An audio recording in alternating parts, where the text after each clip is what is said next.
Joe Crowley investigated post-Brexit border checks on BBC's Countryfile, with Jeremy Clarkson adding his own thoughts on the scary situation. Jeremy Clarkson applauded the BBC this evening for an eye-opening report on Countryfile. It comes as presenter Joe Crowley investigated concerns over new border checks and the impact they could have on farmers and food.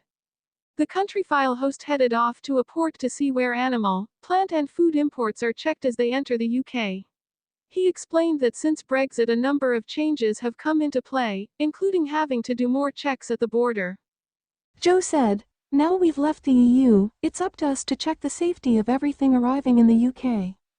He went on to say that there is mounting concern from the farming community about how the checks, which are designed to stop disease, are carried out.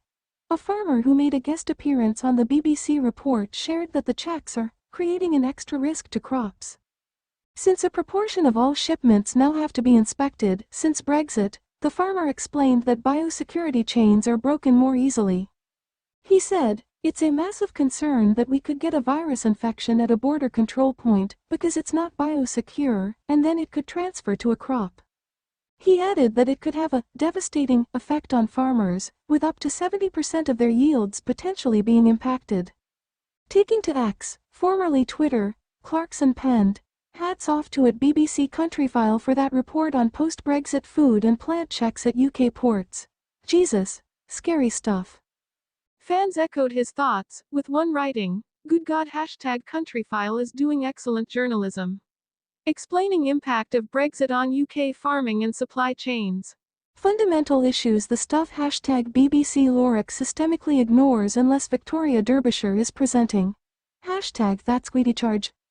Another added, "Watching #Countryfile pretty shocking to see perishable vegetables being delayed for hours and poor checks on meat imports into UK. More like at BBC Panorama tonight. At Defragovic a joke." One more fan held current Prime Minister Keir Starmer accountable, as they wrote, at Keir_Starmer, "Did you watch #Countryfile talking about the Brexit mess that you seem intent on doing nothing about, just spout the make Brexit work BS.